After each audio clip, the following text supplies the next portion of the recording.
right. Good morning, everybody. Welcome. We got a couple of people running late, which is par for Southern Arizona in the heat. I'd rather sit in air conditioning than be walking around. A couple of housekeeping notes. Please turn off your cell phones. Thank you, Sergio. The other, we have garbage containers, and then the blue containers are for our recycles. Please make sure to put all your stuff in the recycle bin that need to be recycled, the garbage in the garbage. Third, where's somebody from Granite? I don't see them here yet. Oh, there he is, Bob. Let's give Granite Construction a hand for everything they do for us. You know, they give us this great meeting facility, all the technical stuff that I can always screw up, so this is why they have staff here. And then also they provide all the beverages, so thank you, Bob, and the team here from Granite for all you do for our industry. Third of all candidates are welcome. But please, this is not a public forum for debates. Introduce yourselves, your office you're running for, and we're going to leave it at that. When you leave, if you see your brochures afterwards, please pick them up. The worst, and having been a candidate, the worst thing I can do is throw away expensive pieces. These aren't cheap. So we appreciate everybody running for office. It's part of what makes our country great and our situation here in Arizona even better. It allows us to do things and the freedom to make decisions. And to that point, I would also advise everybody to do your homework. Know the candidates, get educated. An uneducated population leads to dysfunctional government. So please get yourself educated on the issues and also on the different candidates. And fortunately, the candidates are here are all supporting mining, so that's a good deal. Anything else I'm missing, Tom? Nice to know, good to know. I will tell you this, that Patty was driving his car way too fast on the highway. The officer pulls him over and he says, "Sir," he says, "why are you driving twice the legal speed limit?" Patty says, "Well, last year, you see, one of your officers pulled me over and took me wife." He says, He says, "Yes, I was afraid you were bringing her back." Okay, boom. Tom Aldridge, come on down, buddy.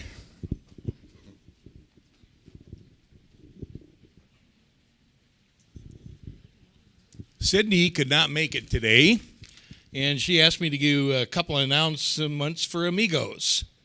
So first of all, our Reverse Expo, August 17th in Flagstaff, is getting pretty full, so you Amigos members, don't delay in registering. It's members only for this event.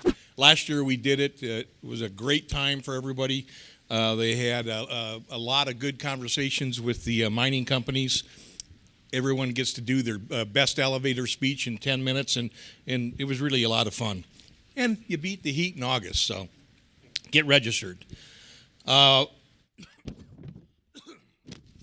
Fall Copper Classic Golf Tournament will be at the Gallery in Tucson Friday, September 14th, so mark your calendar for that. And then our annual casino night, we're going to do that once again Sunday evening following the Hall of Fame banquet in December at the Marriott Star Pass. Theme this year is A Night in Casablanca, and that's always a great event on that Sunday. I'm going to now put on my Mining Foundation of Southern Arizona, our annual banquet, December 1. I left you flyers on the tables. We already have 25 sponsors signed up, so we're getting a good turnout. Red Conger is our inductee this year. And then also, we're going to honor the Southern Arizona Business Coalition and all the work that Rick Grinnell and Bill Assenmacher have done to support mining and industry and business in Southern Arizona. Over the last 10 years, they started something from nothing, and it started out with Rosemont Mine and has morphed into this. And they've done just a great job, and we wanted to recognize them that, and we appreciate that. So take your brochures, take them back to your companies, sign up. If you're not a member of the foundation, individual memberships, please join. You can do that off of our website, or you can do this by all the information is in this brochure too. So please do that. I'm going to pass the bucket around here. Should I do it now or? Sure, might as well. $15 for your lunch, and Unless they paid online. or unless you paid online, and that's all for me. You ready? Oh, thank you. I forgot.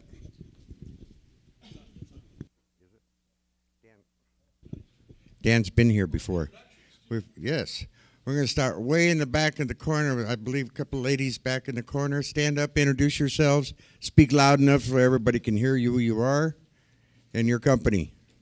I'm Megan Sheas with Skyline Laboratories. Sarah Gillard, Skyline Laboratories. Scott Lane, Rumble Construction. Kristen Maselli, Head Rosemont Properties. Ashley Phillips, Machinery. Chris Ackerley, candidate LD2. Todd Henderson, candidate for LD9. Shelley Kice, State Senate candidate for LD2, home of Arizona Mining. LD2 Outreach Director, Christine Hens. Brendan Martin, congressional candidate, CD2. Sean Hamilton with Ryerson Steel. Dwight Burns with Factory Motor Parts. Gina Blair with Factory Motor Parts. Dennis Braps, Factory Motor Parts. Chuck Watson with TP Contractors on Castellan. Ed Flowers, Badger. Kevin Somerville with Using Corporation for third contract. Jordan Melissa volunteer with Nick Pearson. Nick Pearson, candidate for Congress in Congressional District 3, running against Ronald. Brett Alexich with Burns McDonald. Devin Long with Burns McDonald. Kelly LaRock, Contract Staff and Recruiting. Edgar Reyes, RG Rupp. Gene Wagon, Ivy Inc. Chris Peters, hydrogeologist with Montgomery Associates. Daniel Roth, M3 Engineering. Elmo Herrera, Industrial Metal Supply Company. Joe Graham, Little Engineering. Fabricant. Sabino Molina, Fiberton. John Woods, Civil Engineer. Kyle Summers, Marriott, Tucson University Park Hotel. Esther Ghana, Tucson Marriott University Park Hotel. Jim O'Connor, a candidate for our Arizona Corporation Commission. Thank you. Gabriela Mercer, I'm not a candidate, just helping Jim O'Connor. Jessica Vilnes, Restructuring Corporation, Specialist in Structural Repair. Joe Briscoe, Liberty Star Uranium and Metal Corp. Ryan Wagner, Command Industrial Technologies. Rich Clapp with TriStar Industrial. Kevin Gilbreth, Pioneer Equipment. Jim Burley, Pioneer Equipment. Chris Erskine, Keller Electrical. Dwight Groves, Keller Electrical. Chad Cecil, Native Environmental. Kim Riggs, Environmental. Bob Cummings, Saguaro Geoservices, Geological Engineering. Lee Lochner, Telco. And Kurt Pedersen, Telco. Jane Henninger with Bustamante. Mary Darling, Darling Geomatics, we're your drone and LiDAR mining people. Richard Darling, Darling Geomatics, what she said. Brian Sullivan with Phoenix Pumps.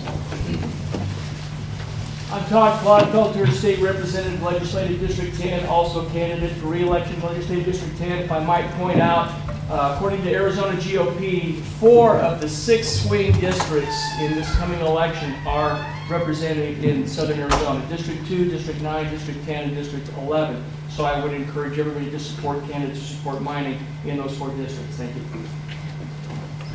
Mike McGovern, Turner Laboratories. Elizabeth Kasich, Turner Laboratories. I'm I'm Beth Borozon, Chief of Staff and Stunt Double for Pima County District 4 Supervisor Steve Jerry Bustamante, Hut Bay, Rosemont, Copper. Hi, Leah Marcus Peterson, Republican candidate for Congress, CD2. Sergio Arellano running to defeat Raul Grijalva. Dan Johnson, Florence, Copper. Monica Salguero, Azarco. Aaron Escamilla, Sarko. Bob Linsell, Granite Minerals Division.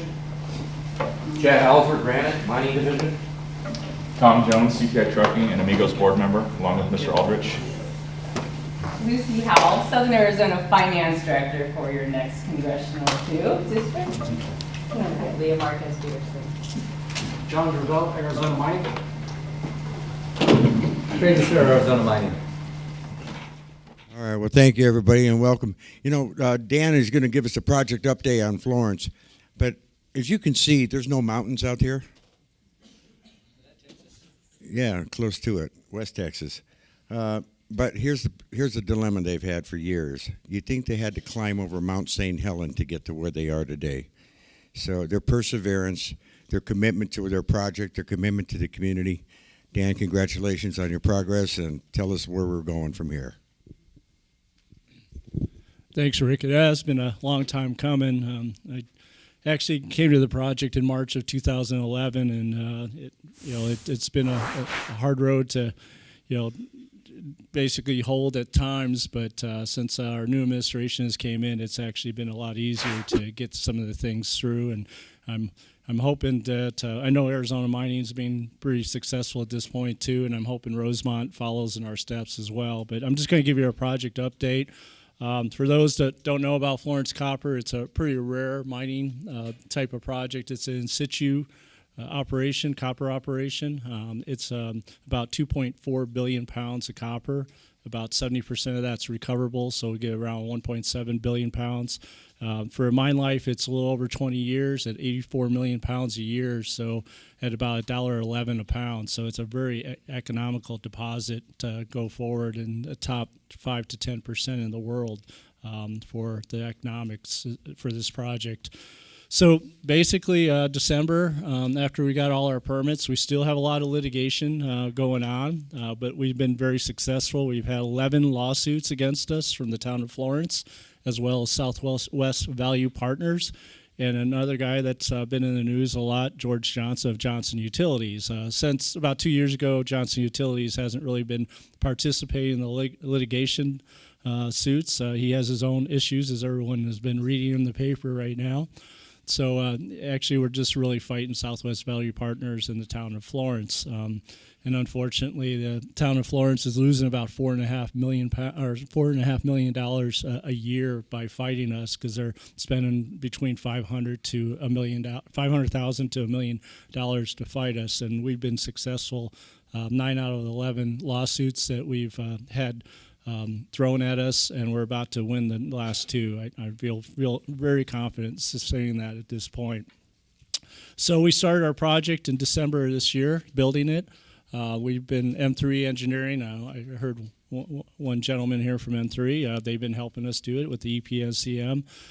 But a lot of people have been involved, a lot of the vendors and all that, and Rick Grinnell's been a big supporter of this project. With that said, we control about 1,342 acres out in Florence, Arizona. About 160 acres of that is Arizona State Land Trust land. So 42% of our deposit actually lies underneath the state land trust.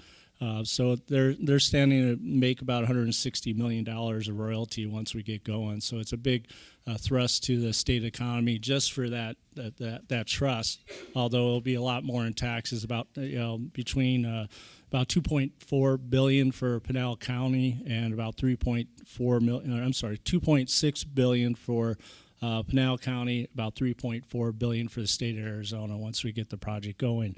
We're only building the phase 1 right now, so it's a small pilot plant, but it's going really well. I'm going to just show you some pictures of progress. I'm delighted to actually show you this because it's, like you said, it was a long time coming. Rick, I can't find your buttons here. Let's see. Oh, never mind. I'll use this one. Works. Okay. Okay, this is one of our first drill rigs that came on site in December. I actually got out there early in the morning and took a nice picture of one of our first. We had actually 8 drill rigs at one time drilling, 24 hours a day, 7 days a week. So this is more the light of day. Pretty jammed area. In the situ project, our wells are spaced about 72 feet apart.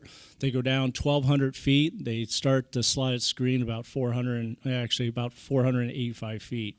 So pretty sizable wells. They're triple cased wells, very protective of the water water-bearing zones in the area. It costs us about $260,000 to $300,000 a piece. So a night view, it looked like a spaceship out there. I'm sure that the town of Florence didn't enjoy that, but we did. We have actually flags, the Florence copper flags up on every rig, and we had lights on them, make sure. We actually had 3 drones that actually flew over our operations, unknown drones. We had no idea what they were doing, but at night they would come, fly over, and then they would disappear. Don't know what that was all about, but it was, the drillers wanted to, basically take them out of the sky, and I told them, no, you can't do that. So right now, this is what the well field looks like. It's you can't really see a lot because this is a plan view, but there's little squares. Actually, you can see a little square right there. That's one of our 24 wells.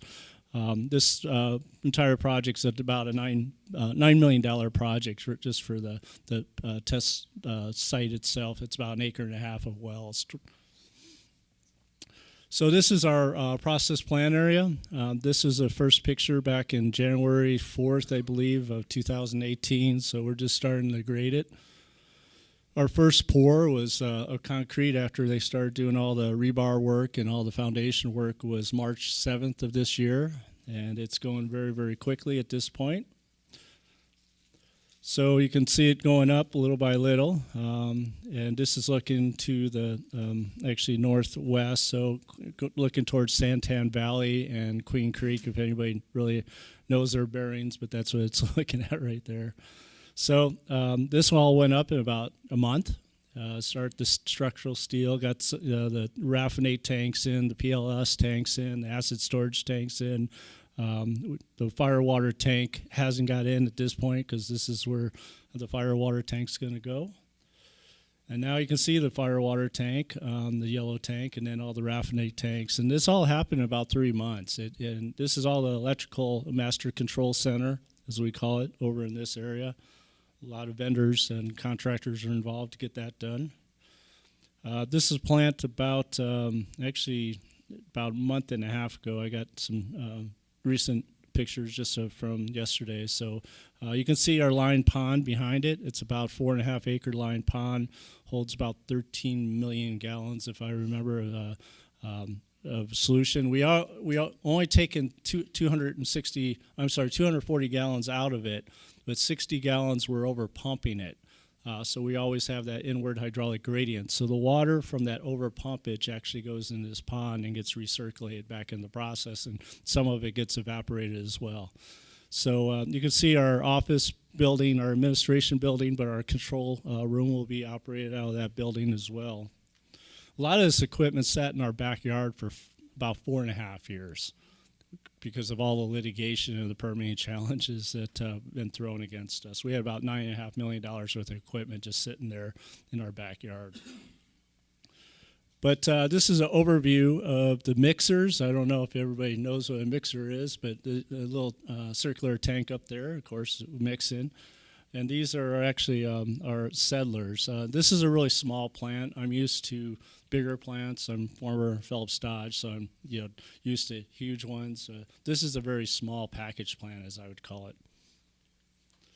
The pipeline going out to the well field, so it's all a double line system. There's leak collection systems at every 200 yards that have sensors on them.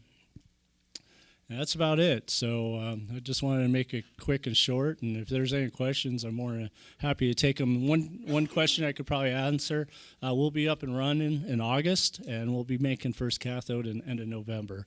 And then once we get that going, we will be going right to commercial phase in about 2 years. So we plan on being commercial, 80, not right away. $58 million or 58 million pounds the first year, 72 the next year, and then 84 million our third year. And we'll be sustaining that for, like I said, 21 years. So it's an awesome project, and we're really happy to get it going. My folks up in Canada, my company, Tasico, they're actually well funded to do this. They're very excited, and this will be their flagship in about 3 or 4 years. So really happy for all the support that you guys gave me. So any questions? Dan, can you update us on the employee status, number of employees, economic impact now, and then maybe 2.5, 3 years down the road? Yep. So right now we're hiring multiple positions. I actually reduced my staff due to litigation from 12 to 6. Now I'm back up to about 11, but we'll be hiring up to 36 people by in the next 4 or 5 months. That's why I'm running back to my office very quickly. I got 2 interviews this afternoon, accountants, process technicians, electrical, mechanical, other engineers.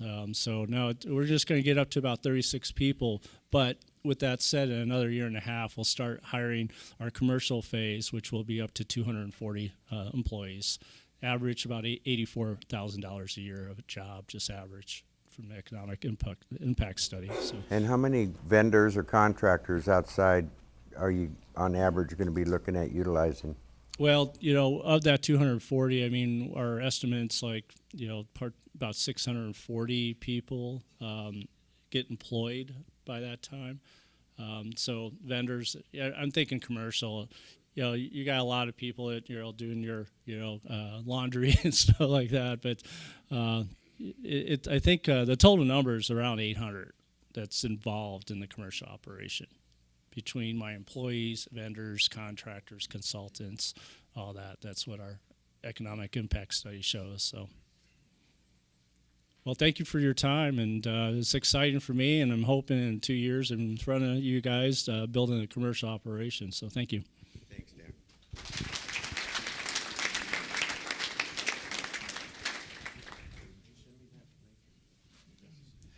Speaking of employees and things, SABC, we're going to be updating our website over the course of the summer, but we're going to have a careers link on our site that's going to go directly to the mining companies so that if people want to apply, they go directly to the company. We're not an employment agency, but this will help people be able to understand sort of a one-stop shop to go to this site, then you can click on to whichever company you're interested in working with.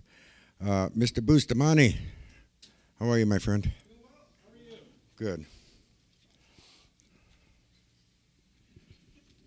All right. I tell you what, exciting stuff going on with Florence Copper, so congratulations, Dan. Good afternoon, everyone. Jerry Bustamante. I am with Hudbay. We have the Rosemont Copper Project, and I'll just give you a quick update on where we are.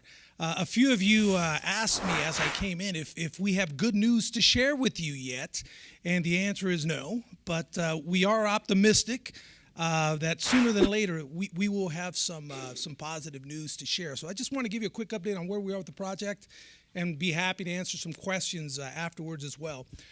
From a permitting perspective, we continue to await the federal decision and the approval of our Section 404 permit from the Army Corps of Engineers, which is part of the Clean Water Act. They are currently working with the Tohono O'odham Nation that has asked for consultations, so that's one of the things that they're working on right now, and we continue to also work with the Forest Service on the approval of our final mine plan of operation. Keep in mind the federal decision was made last year on our record of decision, and we are now going through the administrative process of finalizing our mine plan of operations. Once that is approved, that is the permit itself that we need from the Forest Service. So our team continues to work with those two agencies to advance that permitting process. You might have read about some lawsuits that have been filed. There are a couple lawsuits that were filed against the U.S. Forest Service, who issued the record of decision, one by a handful of environmental groups here locally, led by the Save the Scenic Santa Ritas, and there is another lawsuit against the Forest Service that was filed by 3 Arizona tribes, the Tohono O'odham, the Pascua Yaqui, as well as the Hopi. And they're being represented by Earth Justice, by the way. And then the third lawsuit as well is a lawsuit that was filed against Fish and Wildlife Service by the Center for Biological Diversity. They issued our biological opinion. So again, these are lawsuits that they're not against us, but these are against agencies that have issued permits. So we continue to closely follow those. And our legal team is also working with these agencies and doing the best that they can to ensure that they have what they need for their defense. Now, one of the questions that I also get quite a bit as well is, in the meantime, in the interim, while you're waiting for permits, what else are you guys are working on? And that's a fair question. And one of the things that we're really focused on is maintaining a state of readiness so when we do get our permits, we can get started right away. So right now, our employee count, Chris Maselli, our HR manager, she's here. How many do we have right now? 40? How many? 35 employees is what we have right now. So we have part of our environmental team that's working with these federal agencies, like I mentioned earlier, to advance the permitting process. We have our legal team that is monitoring these lawsuits and also preparing for what may come. We also have our engineering team that is working to advance engineering on our water delivery system as well as our electrical, which is going to be on the east side, west side of the Santa Ritas, by the way. And keep in mind, that's the lifeblood of the project for us. So that's one of the first things that we're going to construct once we do get the project green-lighted. We also have a number of people out in the field. We have existing permits that do require us to do a wide variety of sampling and monitoring of groundwater, surface water, and hopefully soon they'll get to work on stormwater monitoring and sampling as well. Again, that's work that we have to do as conditions of our permit. We also have in our care and stewardship over 20,000 acres of land that we're responsible for. So we have crews out in the field that are constantly monitoring those lands. You'd be surprised how much illegal dumping goes on in our desert. So we're constantly picking up garbage and furnishings and appliances, unfortunately, but that's what we have to do. We also have miles of fencing and dozens of gates and locks that we're making sure are there, are working. So a lot of field work that we're doing. We also have a ranching operation, and that's one of the things that we don't talk about much. Some of you may not be aware of it, but we do have an active ranching operation that we maintain a herd of about 400 Black Angus cattle. So that keeps us pretty busy as well. Then, of course, we have our HR team, our finance team, our legal team, and then all of our activities in community and government affairs. So all of that is what's necessary just to maintain a state of readiness. So when we do get our permits, we can get started right away.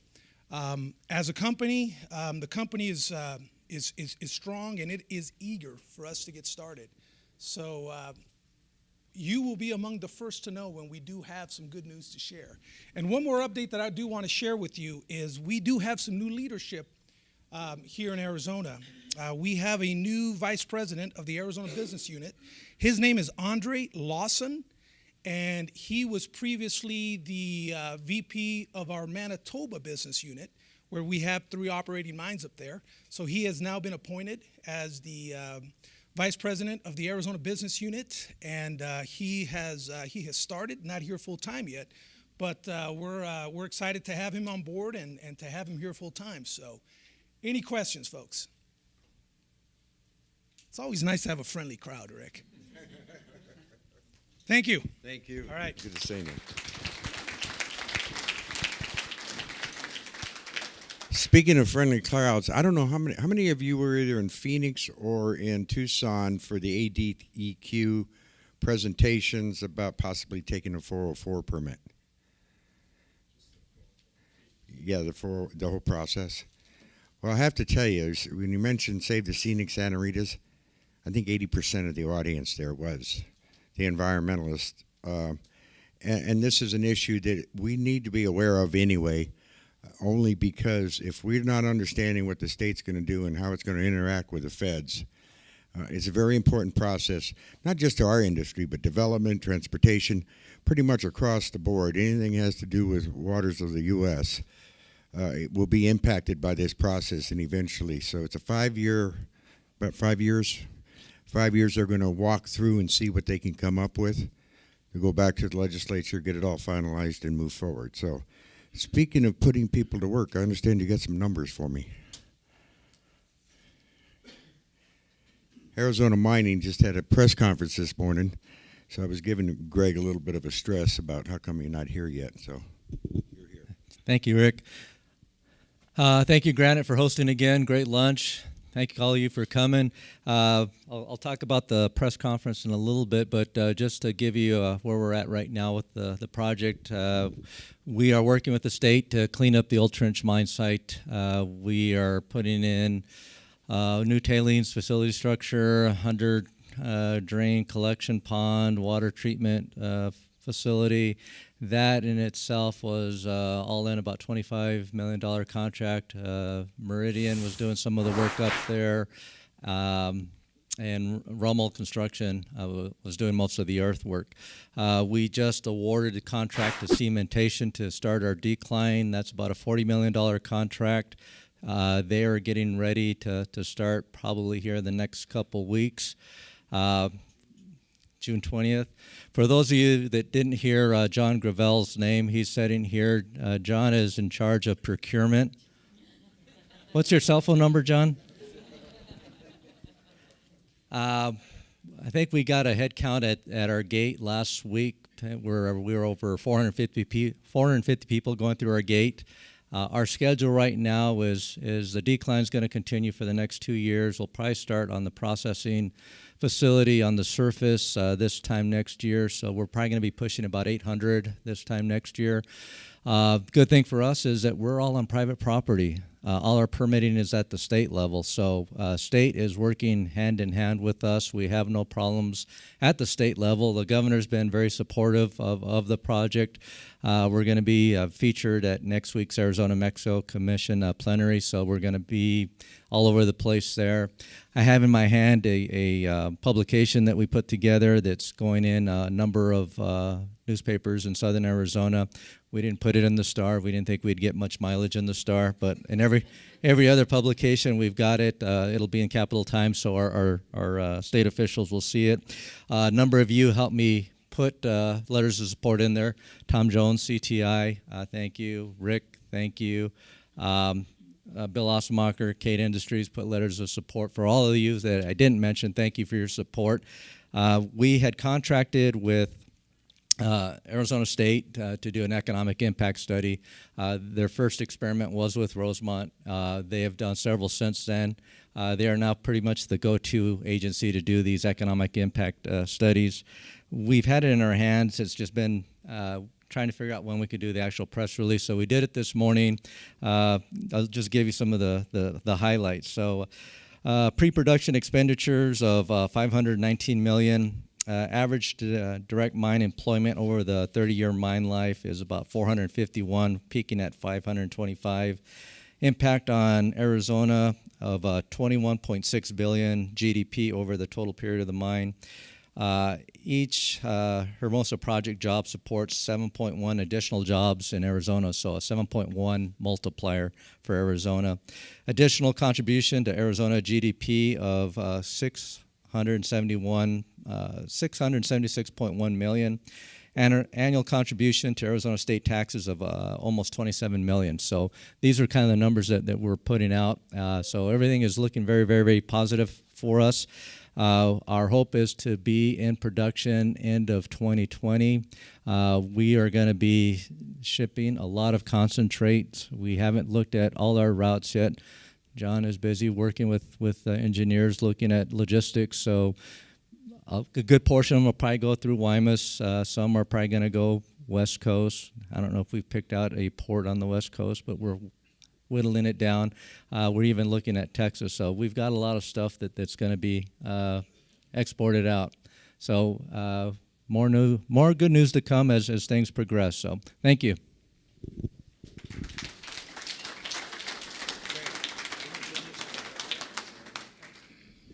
First of all, the full impact, or the full report, or the executive summary, I should say, will be on the SABC website as well as Arizona Mining, I'm sure. But here's an interesting number to think about. Currently, state of Arizona, the mining in Arizona produced about $4.6 billion of economic impact.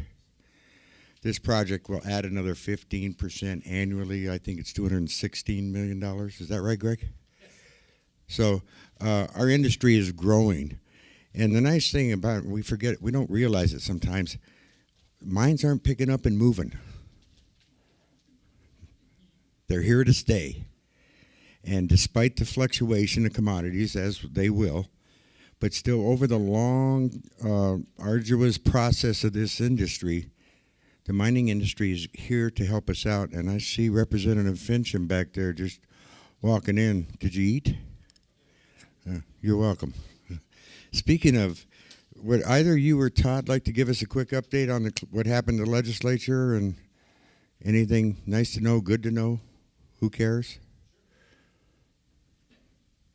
Come on up real quick, and then we're going to get out of here early so everybody can get to the air conditioning back in wherever you're going. So, how you doing, Mark? Good.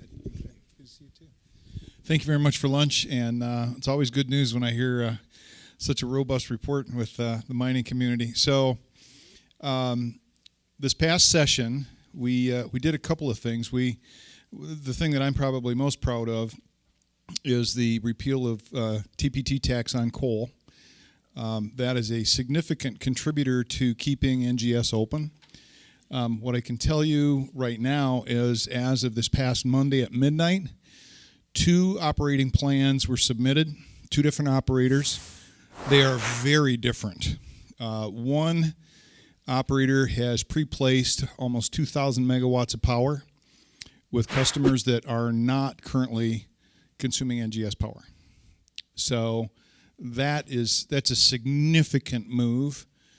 Some of it, as I've been given to understand, will be sold to Mexico, about 400 megawatts. So, and I've got to believe that that's going to be helping Guaymas and some of that area as well with development. The other plan deals more with a very short-term view. The Navajo Nation, right now, it's up to the Nation Council now which one to pick. Their long-term goal, they're trying to preserve 35% of their income. So just that one mining piece, and people kind of gloss over that. It's really important to remember 35% of the total revenue for the Navajo Nation comes off of coal mining and NGS, that synergy between the two. If that goes away, they're essentially bankrupt. So whoever is going to take over operations of that plant needs to have a solid plan. One of the features of one of the 2 plans is to make the nation actually a partner in operations. Now, when I spoke with, some of you may know, it's about 2 months ago, April 12th, I was in Washington, D.C. Representative Gosar, just to give the man a plug, that guy is all in for mining, folks. If you have an opportunity to support that man, whether it's a phone call of encouragement or, can I say, solicitation of funds, whatever it might be, sorry, whoops. He is really fighting a great fight, and he invited me to Washington, D.C. to testify on behalf of NGS and the Kayenta mine. I was stunned to see so many miners that actually made it there to witness what was going on. But really importantly, in a conversation that happened off camera, was the identification of a number of rare earth elements in the area. The Navajo Nation knows that they're there. They're just trying to figure out how they can monetize it. So mining is going to be a part of that nation's fabric for a long time to come. Right now, I think the jobs pencil out at about 825 primary jobs between the power plant and the mine. I think the mine's at like 295, cycling up and down. So they want to be in full production. So that's a big piece. And if we get a new operator in there, we peel some tax away, and it goes goodbye forever, or at least until we get another legislature. The other piece that's going to be big is conform and reform. So the Trump tax cut, as just about everybody has heard, is having some phenomenal effects.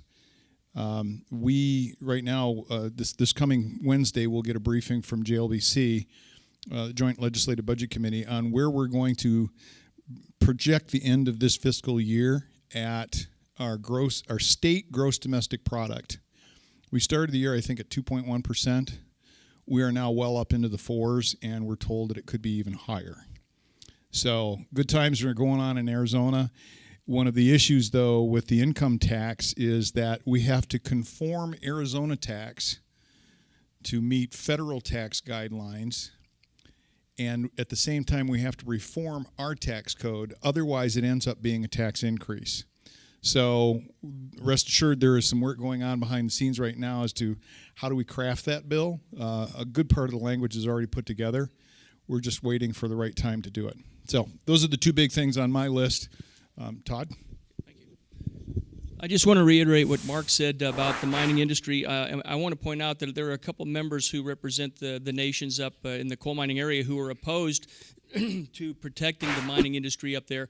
But there were two people on the House floor that were opposing that, but apparently they didn't look out the window and see the 500 miners that showed up one day in support of mining in the Navajo Nation. So we're big proponents of mining. I am, and I want to point out again, we've got several good candidates here representing Southern Arizona, the mining industry, and I want to make sure that you remember that local elections matter as much as federal support. We want to support the mines. District 11, District 2, District 9, and District 10 all have influence and want to be here for the mining industry. And that's all I've got to say, but we appreciate your support. Thank you, Granite Construction and Greg and everybody for giving us the updates so we can take information back to our constituents and let them know that the mining industry is alive and well in Arizona. Thank you. Thank you, gentlemen. Well, man, this is a record. We're out of here. Thank you all. Have a good weekend. We'll see you probably in September, unless something earth-shattering, Jerry. We'll see you in September. Thank you all. I'm sorry.